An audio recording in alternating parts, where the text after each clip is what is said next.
from Steel City. Is everybody ready to go? Let's proclaim the greatest radio show. Welcome, fans, to another week in Pirate Baseball on the Spread. I'm your host, Jim Sella, in studio with co-hosts JDash and JK-47. It's a hot one out there, man. Yeah, it sucks. Brutal.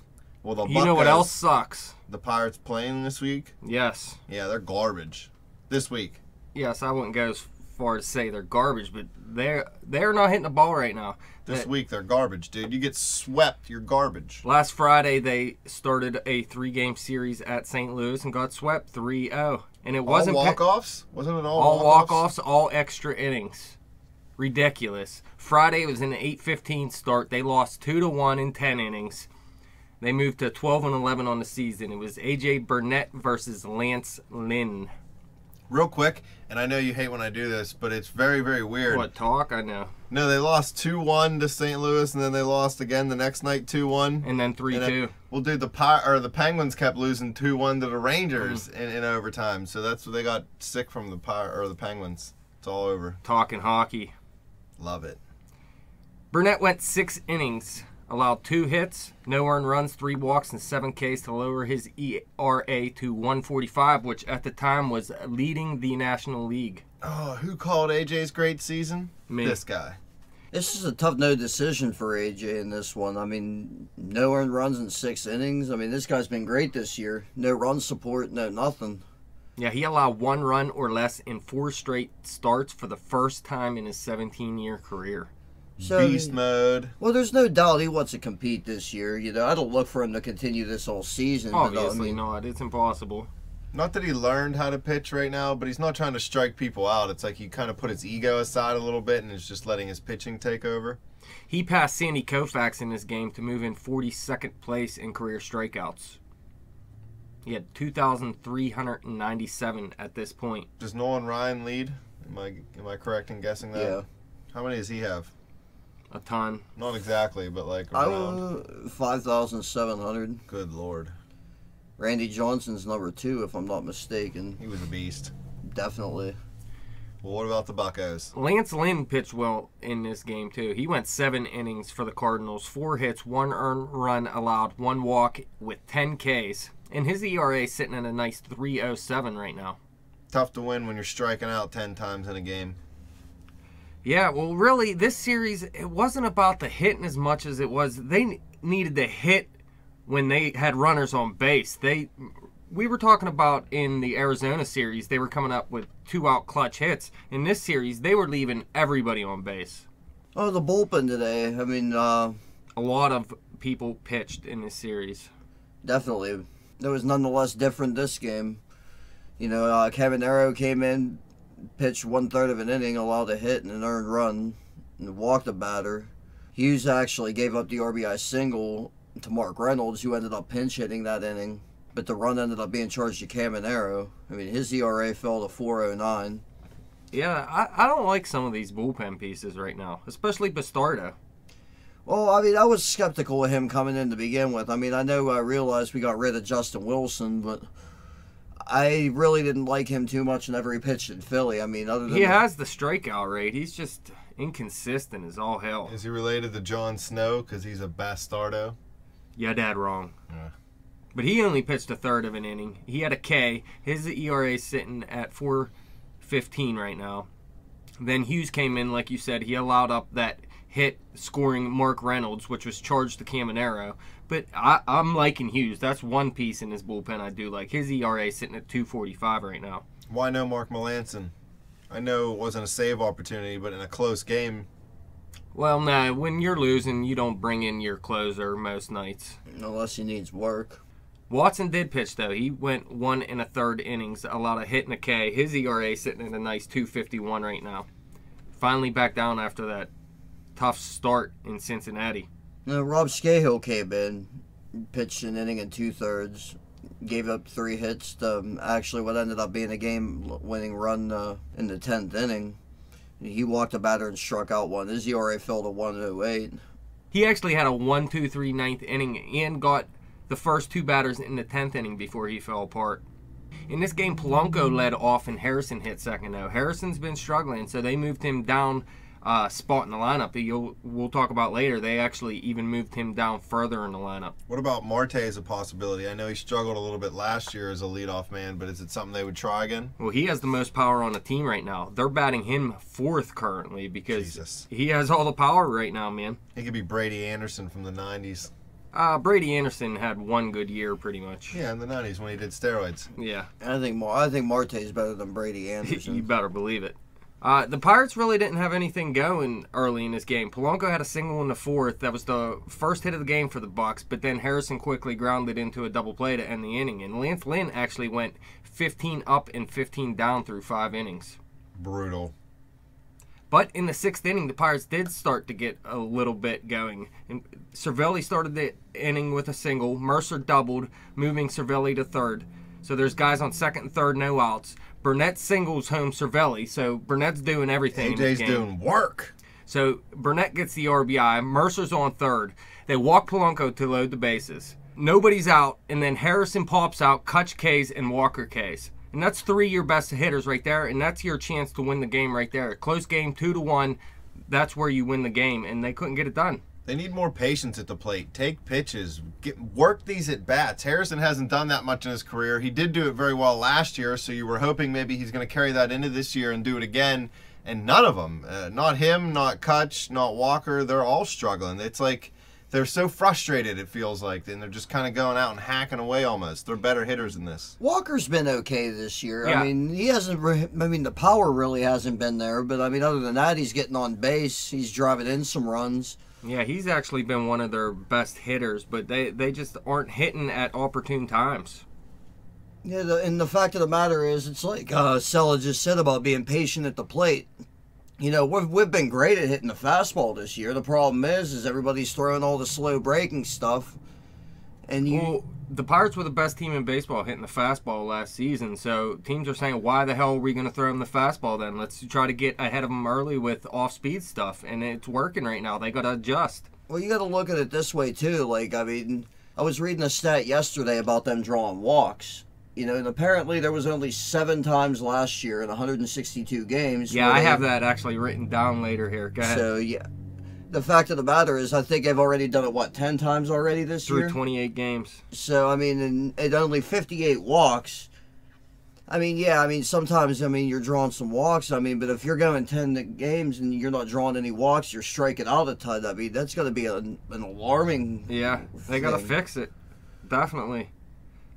So it was 1-0 Pirates at that point, but in the 7th inning, the Cardinals squeaked out a run on an infield single by Mark Reynolds. Like we were talking about, the run that Hughes led up that was charged to Caminero, it scored Peralta to make it 1-1, and then even though Scahill pitched a good 5 outs, he wasn't able to end it in the 10th inning, and Adams hit the walk-off single with the bases loaded. And down goes the Buccos. Yep, 2-1 walk-off. Randy Choate took the W to move to 1-0. Rob Scahill moved to 0-2 with the loss. Buccos are beat. What's up with the stats, 47? For the Pirates side, not much going on. Polanco 1 for 4 with a walk. Cervelli 2 for 4, and he scored a run. AJ Burnett went 1 for 2 and drove in the only Pittsburgh run of the ball game. Please believe. I think that was the 14th hit of his career or something. Whatever it was, it got us a run, and Our only run. Yeah, for whatever reason, nobody else could do it. How about them Cardinals? John Jay led the Cardinal attack. He went 2 for 5. He scored one of the runs, and he actually got caught stealing in this game. Yeah. Matt Carpenter was 2 for 4 with a double. Matt Adams, as you said earlier, the walk-off RBI. He went 1 for 5. Mark Reynolds had a pinch hit RBI single in the 7th.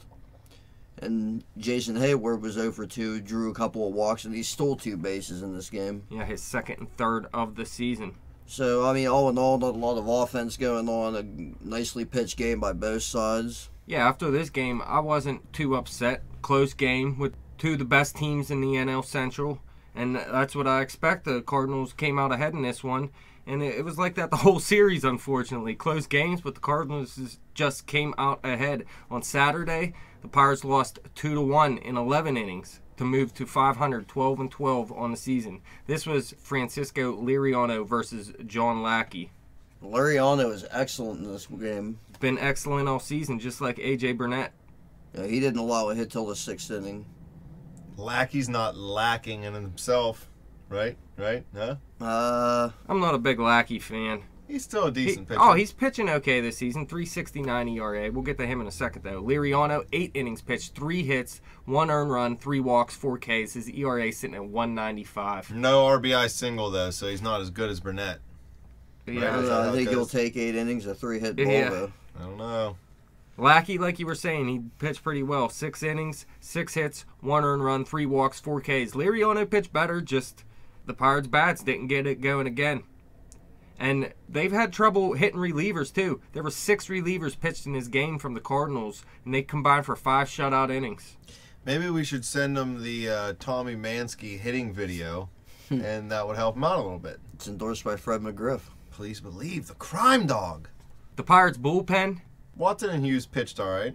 yeah, Watson, he pitched an inning, allowed a K, had a walk. His ERA sitting at 2.35. I'm loving how he's pitching now. Hughes, he did let up a run on 3 hits in an inning and 2/3. He had a 1-2-3 10th inning and got in a little bit of trouble in the 11th, and he actually took the loss in this game.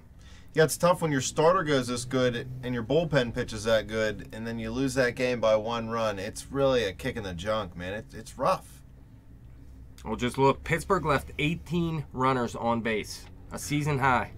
18 runners. That's freaking 2 runners an inning usually. And I know it's an 11-inning game, so it's a little less than that, but that's just way too much. Well, to strand 18 runners on base and then only have 1 run, I mean, It's terrible. that's That's what I'm saying. We were talking about in the Arizona series, coming up with clutch hits. Now they're just not coming up with any hits when they need to. Did Kutch not play in this game? Kutch did play in this game. He just didn't do anything? He just didn't do anything. Brutal. See, and I know you don't believe the knee as much of an issue as I do, but this is the type of I'm game. not saying it's not an issue. This is the type of game when Kutch is 100%. This is where he comes up with a big play, a big hit, a stolen base. He's 0 for 1 on stolen bases this year. He's not even trying. Well, he actually did steal a base. All He right, stole well, third base, actually. He was 0 for 1 when I read an article yesterday. I apologize, but yeah, he was. I don't know. I think he had 20-something attempts, 21 attempts last year. So you'd think he'd be trying to move a little bit more on the bases. So I think it is bothering him. Oh, listen, at the beginning of the year, there was talk that he even looked faster. Do you remember that talk? We were talking about it on the spread, I believe. And he did. But then all of a sudden, he just, I don't know. Tweaked his left knee. You told him, you were saying something about they telling him not to run out. Yeah, ground balls. Hurdle said in an interview with somebody from the Trib, they told McCutcheon not to run out certain ground balls. Basically, pick your battles. If you're sending a screamer right at the second baseman and he fields it cleanly, you're out. But if you got, a shot deep into the gap at short and you got an opportunity, run it out hard. But they're doing everything they can to try to save that knee to make it through the whole season. I really believe he's going to have major knee surgery at the end of the year, if not before the end of the year. But I think it's a matter of a pain issue, and I think Kutch is going to gut it out. And short of him hitting 185 all season, there's no way the Pirates are going to take him out of the lineup. Yeah, well, even if he isn't 100% right now, I expect his average to come up some at least. He's still going to be a 275 hitter at worst, I believe. And right now, there's enough hitters in his lineup where without him, they should still be able to win baseball games. And in this game, the Pirates got the scoring started first again. So they led both these games 1-0 before losing. The third inning, Harrison singled home Polanco after a Polanco single, and he stole second and moved to third on a Yadier Molina throwing error. Rare. And then they held the lead till the 6th inning. John Jay had an RBI ground out, scoring Peter Borges to make it 1-1. And then it stayed tied until the 11th inning, and another walk-off hit. Well, I guess it wasn't a hit. It was a walk-off sac fly by Matt Carpenter, scoring Pete Kozma. Good old Pete Kozma. I mean, you can't. Carpenter's a good player, so it's not like the Bucks let some bum beat him. Borges started the inning with a double. He got trapped off second. Jared Hughes actually picked him off. It was called a caught stealing. And then Pete Kozma and John Jay both singled directly after that, and Carpenter finally ended the game. Harrison fouled out with the bases loaded in the 6th inning in this game. So, again, they missed their opportunity. And like we said, 18 runners on base. You score 1 run, you need to be scoring more runs than that if you got 18 frickin' runners on base. Crazy. I mean, the Pirates' stats looked okay, though. Just couldn't get them in. No, they did. I mean, Happens sometimes. That it does. It's been happening a lot lately, but we'll get to that. Polanco in this one, 2 for 3, run, a walk, and a stolen base. Josh Harrison, 1 for 5. He drove in the only Pirate run. Marte went 3 for 6 with a double. Pedro went 1 for 3, a double, and he in 3 walks, 2 of them intentional. Yeah, 3 walks. I love to see walks out of Pedro Alvarez because if he can take the walk and have power, that makes him that much more useful. On the St. Louis side of things, John Jay went 1 for 5. He drove in a run. Peter Borges, 2 for 4 with a double, a run, and he got caught stealing. Matt Carpenter had the sacrifice fly, which ended up being it. Yeah, his 15th RBI on the season. He also took a walk.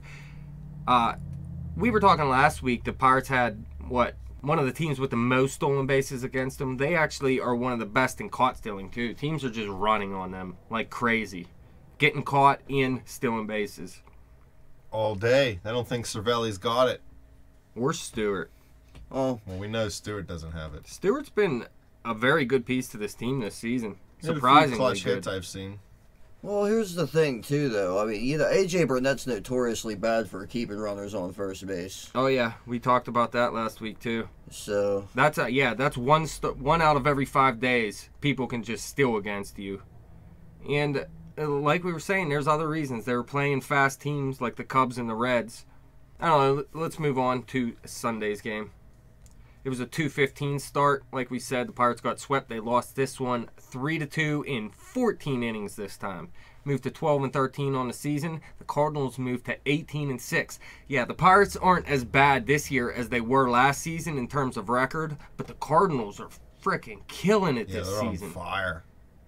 So that's the one difference. We're actually farther back. Now than last year. Yeah. And that's without Wainwright. And I know they've had him, but they haven't had him for like the last week or so. Maybe it'll all wear itself out, though. They're probably all kind of like juiced up, pumped up, not happy that Wainwright's hurt. The Cardinals They're like, we got to step it up. aren't going to win 3 out of every 4 games all season long. That actually matches their franchise best 24-game start since 1900. They had the same record in 1941 and 1944. And the Cards swept a 3-game series all in extra innings for the first time in franchise history. It's actually the first team to do it since 1925. Maybe they started listening to our extra bases segment and they got confused and they thought it meant extra innings. You're dead wrong. Yeah, I'm trying. This game was Vance Worley versus Michael Wacha, Walker's the new ace there now with Wainwright out. the Walk Ness monster. Waka, waka, waka. Waka Waka. Walker Worley pitched great in this game. 6 innings, 4 hits, 1 earned run, a walk, 5 Ks. He did let up a home run, but his ERA is sitting at not terrible, not great, 3.90 right now. Waka, he's a beast. 6 2/3 innings pitched, 5 hits, no earned runs, 2 walks, had just 2 Ks. His Ks are actually down this season, but it doesn't matter if you're not letting up runs. His ERA is sitting at a beautiful 1.93 right now. And bullpen-wise from the Bucks, Caminero came in. He pitched an inning in the 3rd, gave up a hit, and he struck a batter out. His ERA is at 3.65 for the season at this point. Not terrible, not great. Bastardo came in. He pitched 2/3 of an inning. He gave up a hit and a walk, and his ERA down to 3.6. Not terrible, not great, but I'm not sold on him. And Mark Melancon pitched an inning, striking out a hitter. His ERA down to 4.76. So, I mean, he's been a little bit more effective. Yeah, the 4.76 ERA looks bad, but when you compare it to what was it after that outing, like almost 9, a little below 9. So he's pitching a little better recently. Rob Scahill pitched 2 innings. He gave up a hit, 2 walks, struck out 2 batters, .87 ERA at this point. And Rodimus Lees, The one that blew it. 2 in the 3rd, 5 hits, 2 earned runs, a walk, 2 strikeouts. He gave up the home run to Colton Wong, which ended up winning this game. Yeah, you know what? Well, it started off, Matt Carpenter hit the home run off of Vance Worley, the only run that Worley let up. That was in the 4th inning. It made it 1-0. That actually ended a run of 95 consecutive innings through 11 games that the Pirates pitching did not allow a home run. I mean, that's a ridiculous streak to go on without letting up a home run. But that made it 1-0 at that point. And then Jung-Ho Kang homered off of Trevor Rosenthal in the 9th inning when all was lost. Rosenthal's first blown save of the season. He's been one of the best closers in baseball.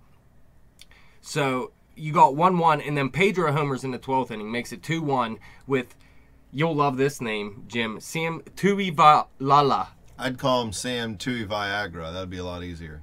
Tuivalala. I can't even say it now. Tuivalala. Or Sam Ninny Lala. Let's call him that. Listen, I actually like this guy. He's a future closer.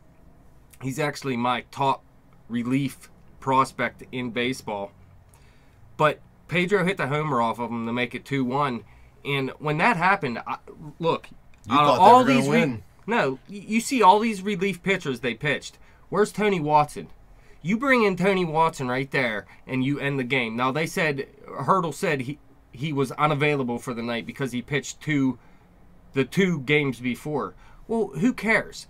Plans change, first of all, and relief pitchers throw 3 in a row before they get rest anyways. You have to win this game. It's garbage. I think bullpen pitching is way too specialized nowadays, and they take way too much care. I'm putting that in air quotes because they don't need, like you said, you could pitch 3 nights in a row if it's 1 or 2 innings a night. It's not like they're going out pitched, I think it was 27 pitches he threw the previous 2 nights. Yeah. Well, and he didn't want to pitch him this frickin' night, but I think he pitched him in a non-hold situation the next night anyway. Starters throw almost 100 pitches in one game. These guys can't throw 30 pitches in 3 days. That's just beat. And not Sometimes to mention, Hurdle they were off Monday, so he had an off day anyways. Yeah. That's Hurdle does weird things sometimes. I was not happy with that move at all. But Miguel Sokolovic got the win. He moved to 1-0, and probably his last win of his major league career. And then Rodimus Lees got the loss. Pitched too long. 2.1 innings is too much for Rodimus. He moved to 1-2. Pittsburgh left 13 more runners on base. So over the previous 2 games, 31 runners left on base. It's a great way to stay in shape. Polanco, 2 for 7. 7 at bats. 14 innings, man. Jesus. He had a double. Marte 2 for 6 with his 4th stolen base. Pedro only gets 2 at bats. Well, he took 4 walks. Oh, yeah, you're right. I'm sorry. Yeah, he went 1 for 2, had a home run, his 12th RBI. All right, so he actually had a good game. Yeah. I hate you, Pedro, but you still had a good game. I'll give it to you. Kang 2 for 5, his first home run. And a big one.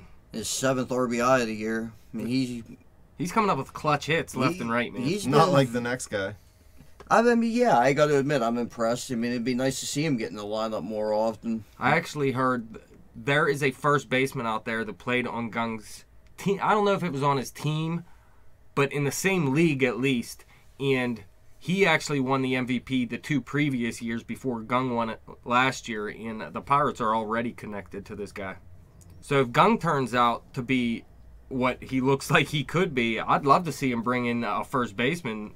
Bench Harrison going 0 for 7, put Kang at 3rd. Nah, see, I'd let Harrison try to work his way out of it and bench Mercer first because Mercer's just as bad as Harrison is right now. But Harrison 0 for 7, 2 Ks in his game. That hurts when you go 0 for 7. That's not going to help the batting average. On the Cardinals side of things, Matt Carpenter, he went 1 for 3.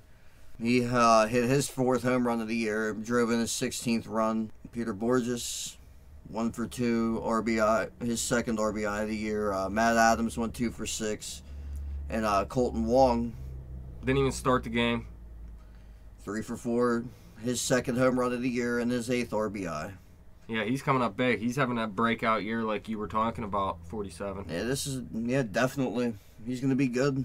He is. I'm trying to trade him He's now. gonna be good for a long because I already time. have Altuve in. I got somebody to laugh. You missed my good one, Dash. Oh, I heard it. I just didn't laugh. Oh, it was hilarious. I already used a joke like that. Nope. Remember I said you were dead wrong the one time? I don't listen to a word you say. Well, then. Actually, he did say that because I remember that. You know what, 47, you're not helping. Boom. Series Go notes. back to bed. The starters pitched great. Again, like usual, they allowed 2 earned runs in 20 innings pitched. Ridiculous. Yeah, they were excellent in this series. You know, it's a shame that we couldn't get the bats going. 37 runners left on base in the series. I mean, you can't do that. You just can't. That's a hilarious number. Quality baseball.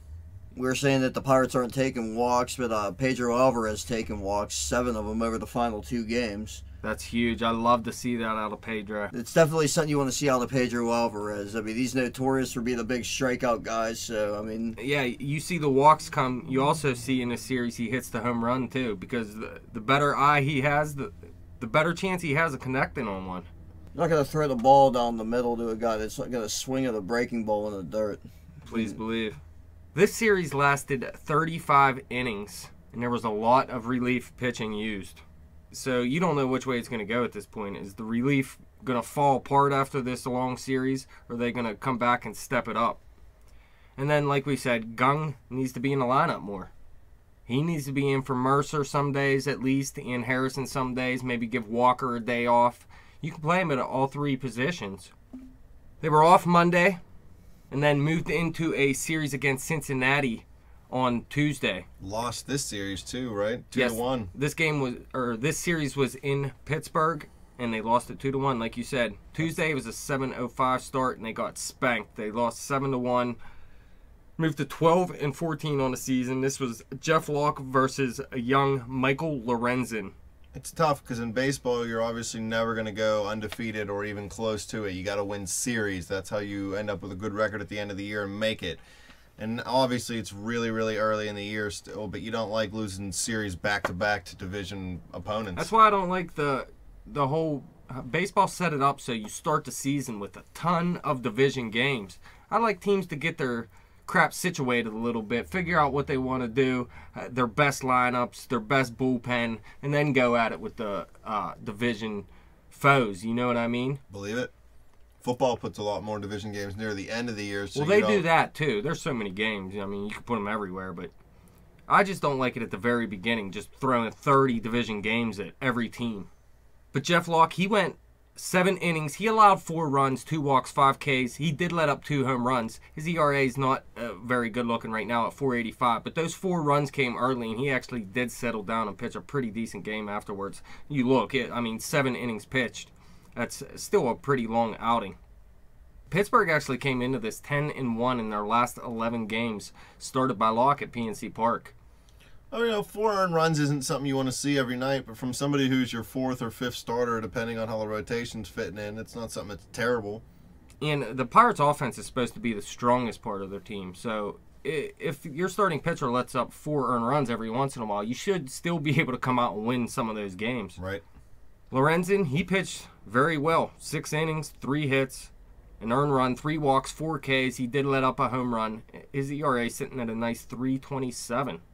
So we'll have to see what he does from here on out. He's not a huge prospect or anything.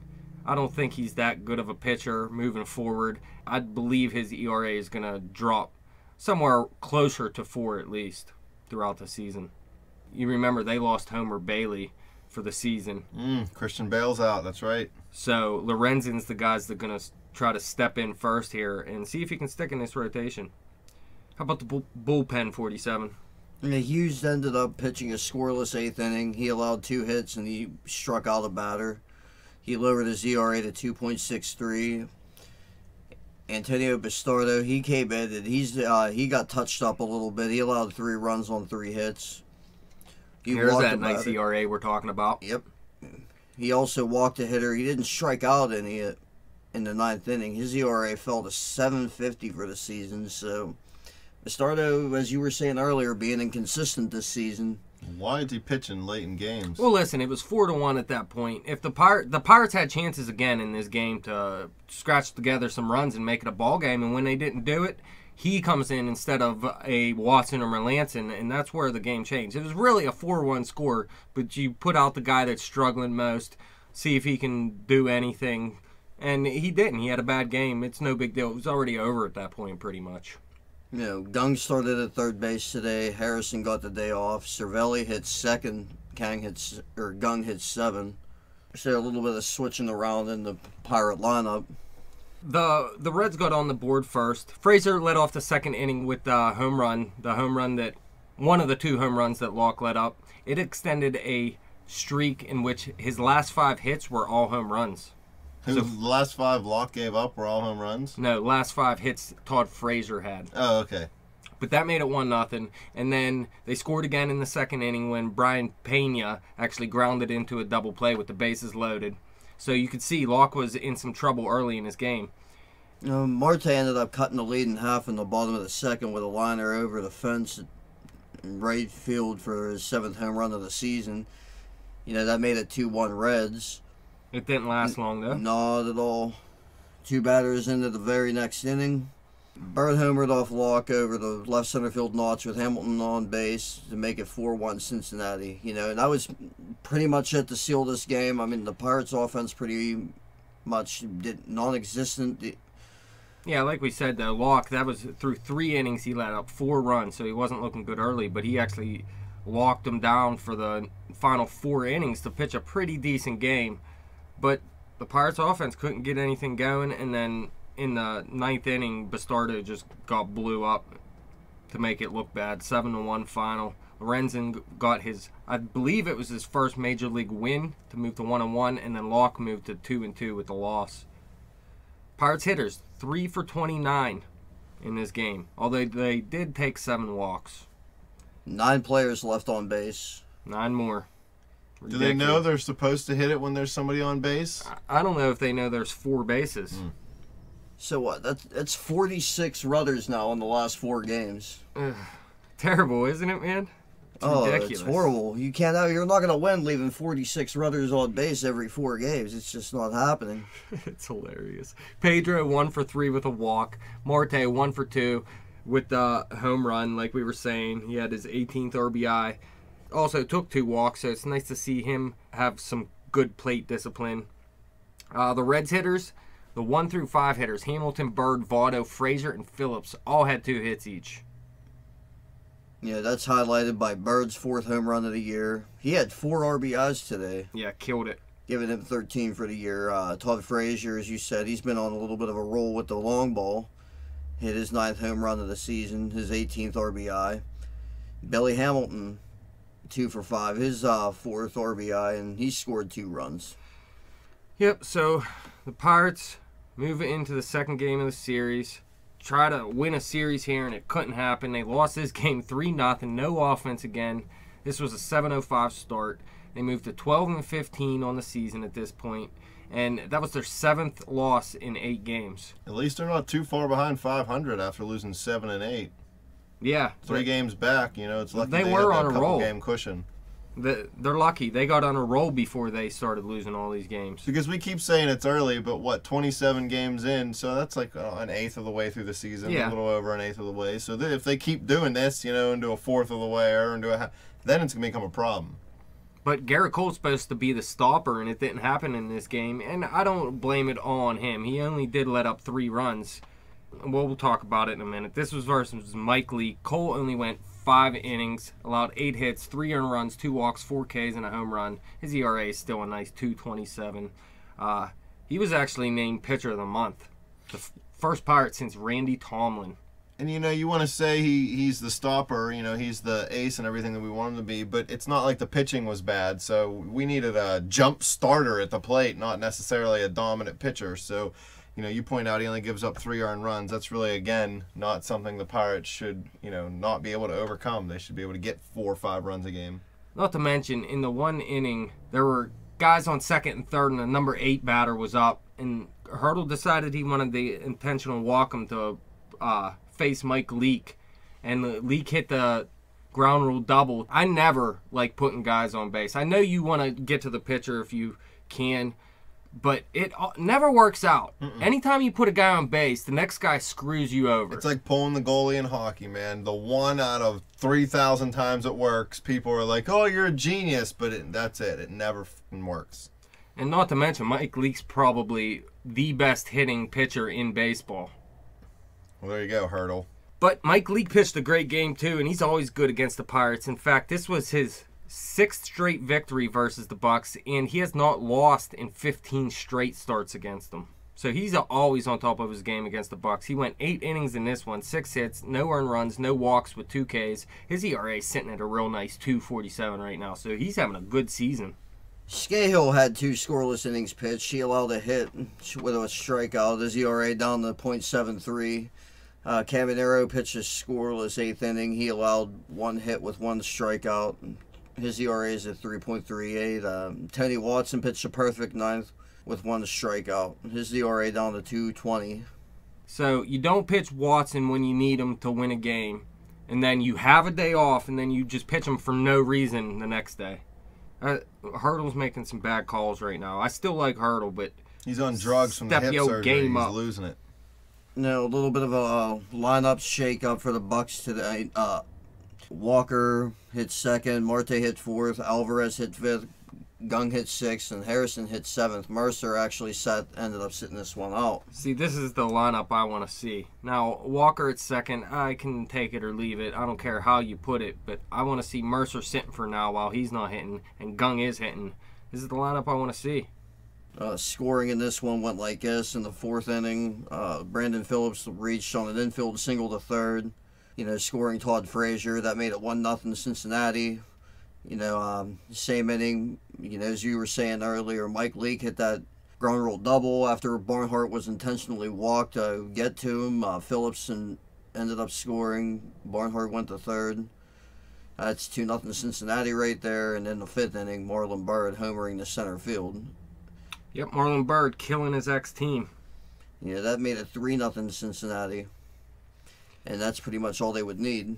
Yeah, the Bucks did nothing. They had 2 infield singles, and Gung reached on an error. That was through the first 5 innings, so they had nothing going offensively.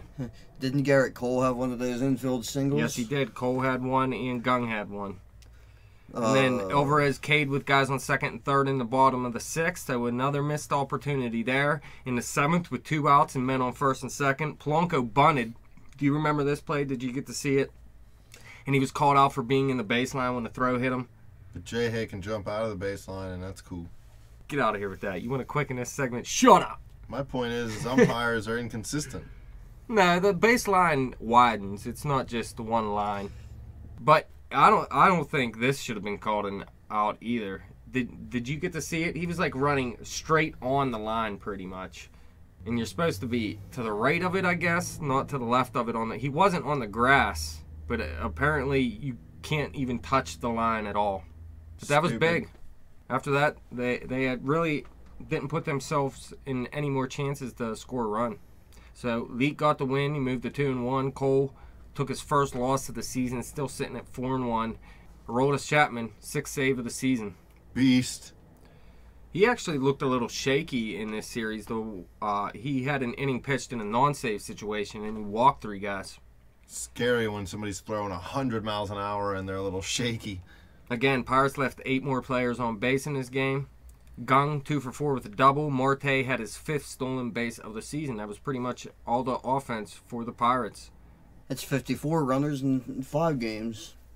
Just keep adding them up. Billy Hamilton, 1 for 5, his 14th stolen base. Marlon Byrd, 2 for 4, his 5th home run, 14th RBI. Todd Frazier, 1 for 3. He tripled, scored a run, and drew a walk. Brandon Phillips went 3 for 4 with his 14th RBI. He's actually off to a nice start this season. I still hate him. And Mike Leake, 1 for 3, the double, and his 2nd RBI of the year.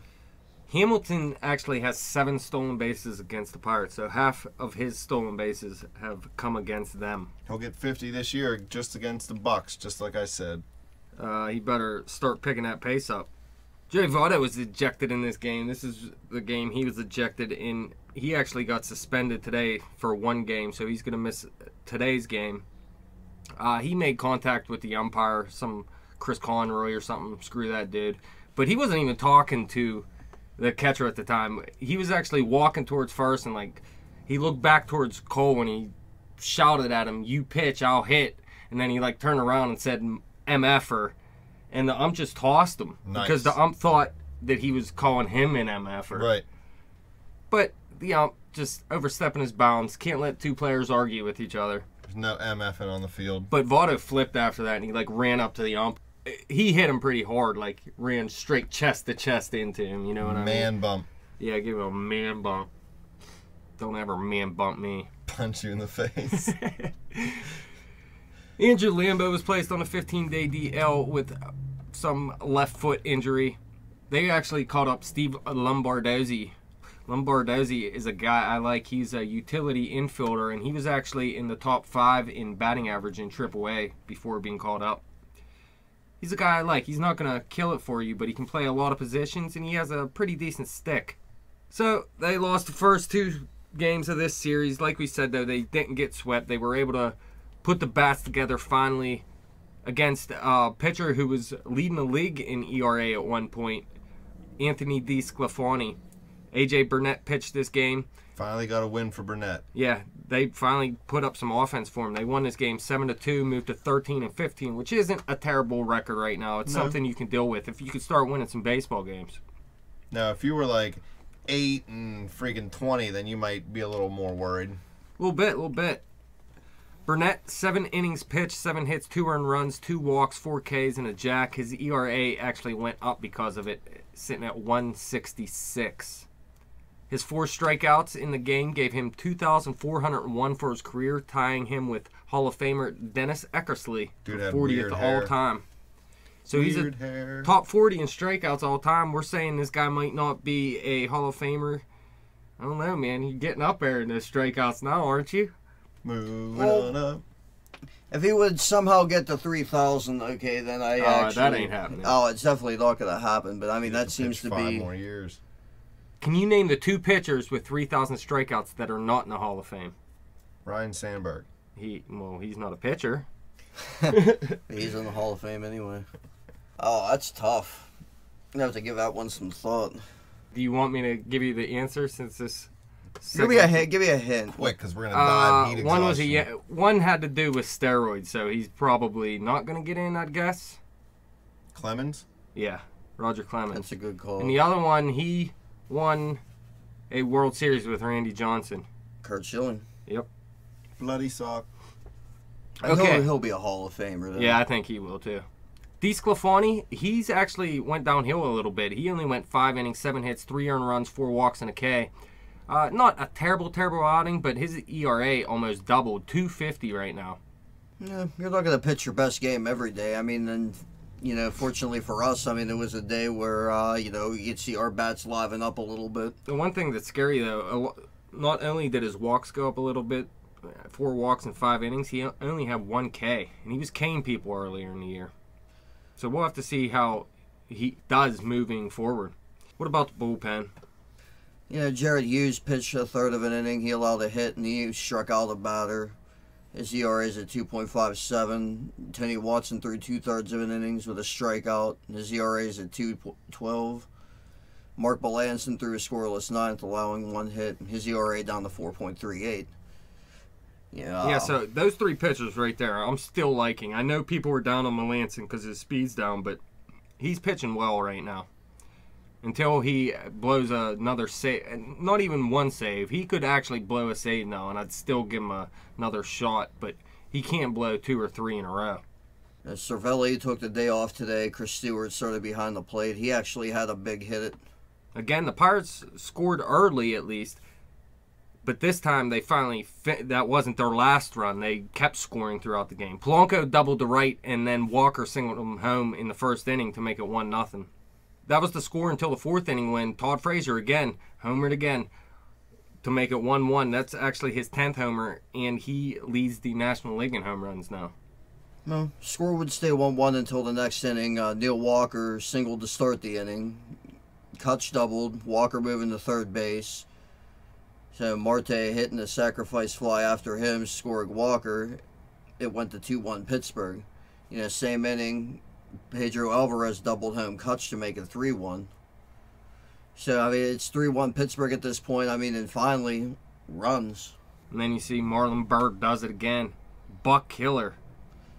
Well, he actually came into the season, or into the series, rather, he was struggling a little bit. He hit like 125 or something, man. He was terrible. So, this I mean, month he's killing it. This could be Marlon Byrd finally getting it going.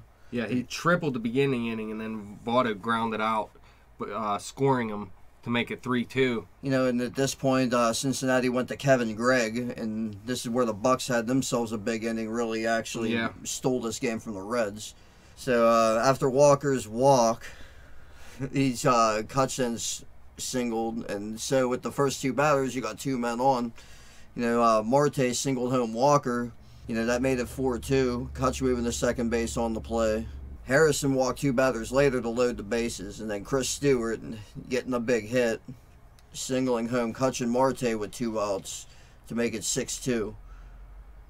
Yeah, that was really the end of the game right there. Polanco walked in the 8th inning, stole second, and Cutch singled him home to make it 7-2, but it was already over by then. Burnett finally got the win, moved to 1-1. It was his first win as a Pirate since September 27th, 2013. It's a shame they haven't actually been giving him any run support.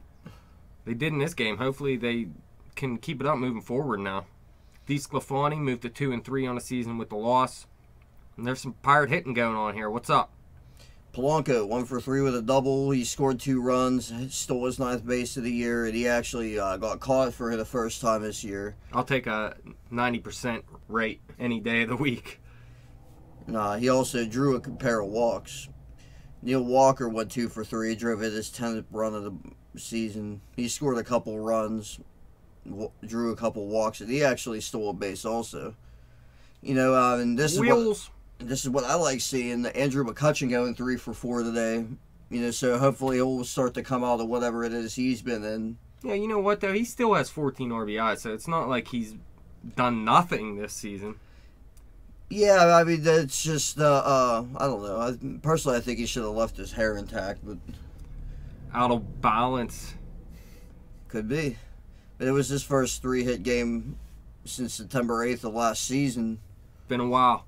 He stole his first base, took a walk, scored 2 runs, had a double. Like you said, 3 for 4 with the 14th RBI. So big game for Koch. Hopefully he can keep it up moving forward. And I believe in this offense when he's hitting.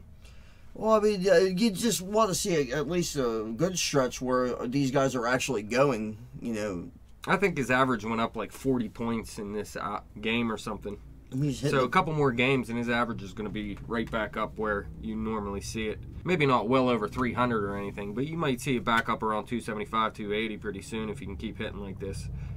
Marte 1 for 3, had his 19th and 20th RBIs of the season, so he's hitting the ball well right now. He scored a run, took a walk, and like you said, Stewart coming up with the big 2 RBI single in the 7th inning, giving him 5 RBIs on the season. He went 2 for 4.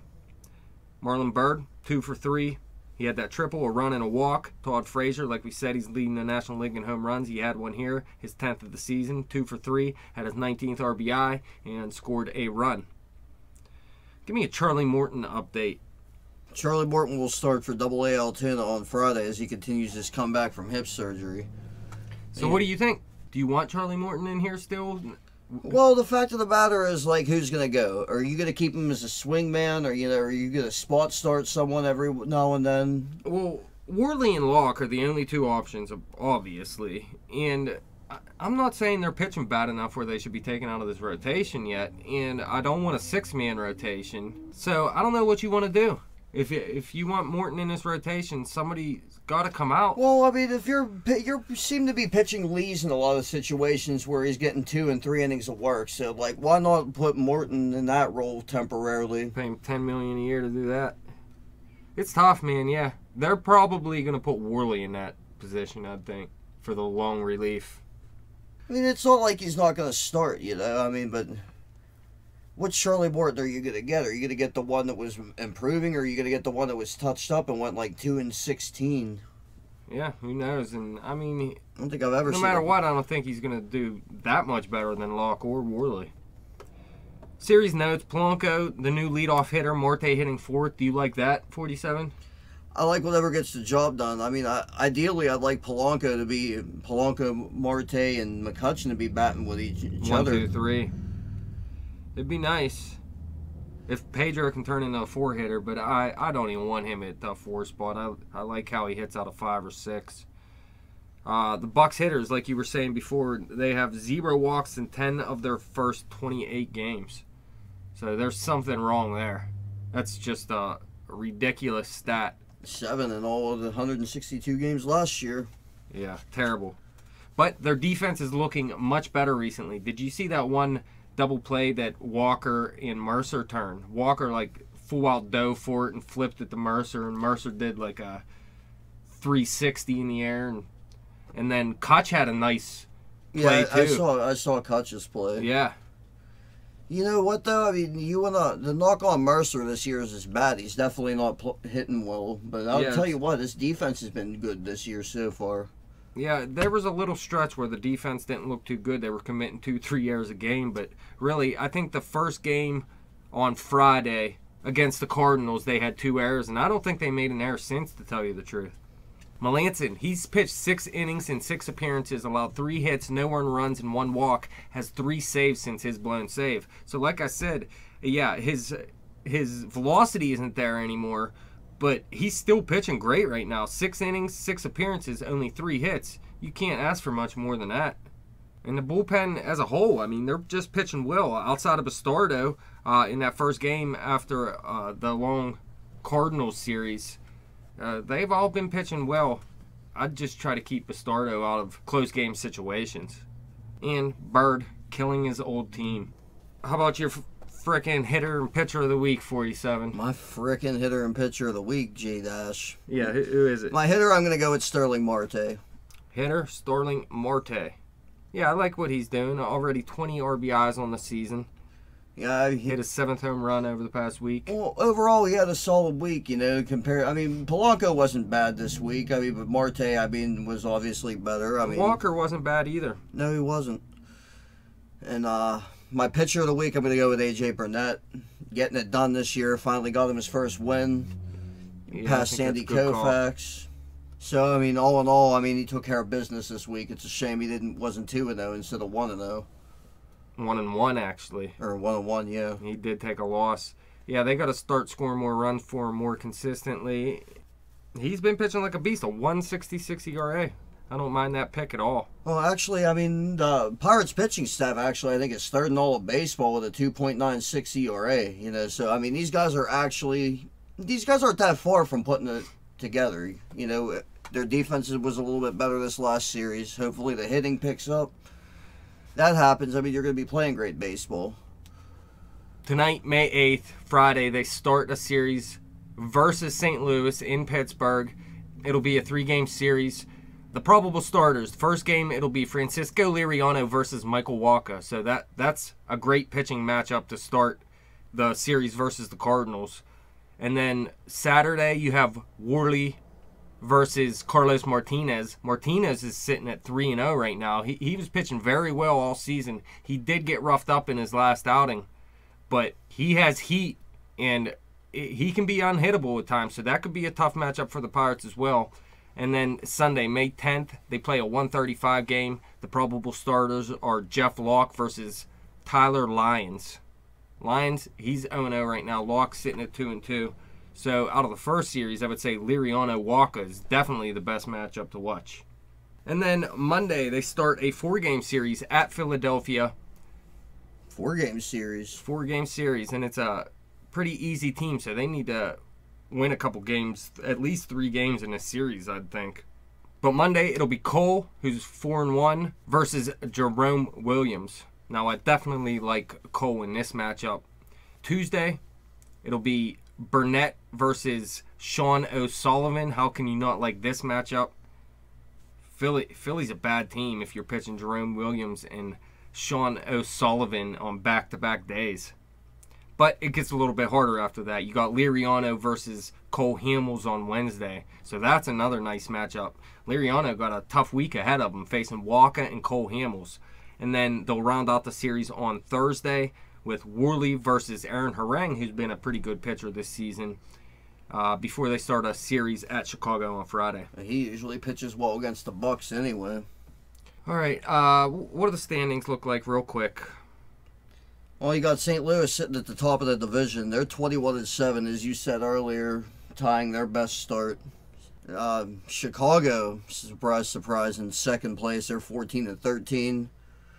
Cincinnati sitting at 500. They're 14-14. The Pirates at 13-15 are in 4th place. The reason they're sitting in 4th place right now is really they played the Cardinals, they played the Cubs, and they played the Reds, and they haven't done that great of a job against any of them. The Cubs they haven't done terrible against. And the Brewers, 9-20. No surprise there.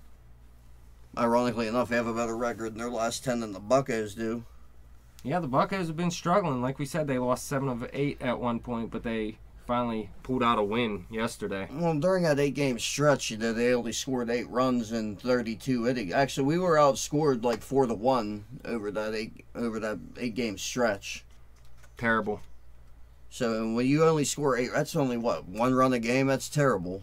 Got to find a way to get it done with runners on base, and and the timely bullpen pitching has to get a little bit better. Although I don't have much to complain with from Watson and Hughes. Yeah, the Pirates are already 8 games out of 1st place because of the Cardinals' hot start. But really, if you look at the wild card picture, they're only, what, 1 game out? So they're right in there still. The Cardinals will slow down, too.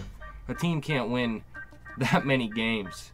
Well, that wraps it up. Thank you, fans, for listening. Thank you guys for coming in studio. Fans, you could follow us on Twitter at bet_the_spread. You can follow me on Twitter at betjimthewin. Like us on Facebook and subscribe to that YouTube channel. Hopefully, we'll be raising the Jolly Roger this week instead of drowning them.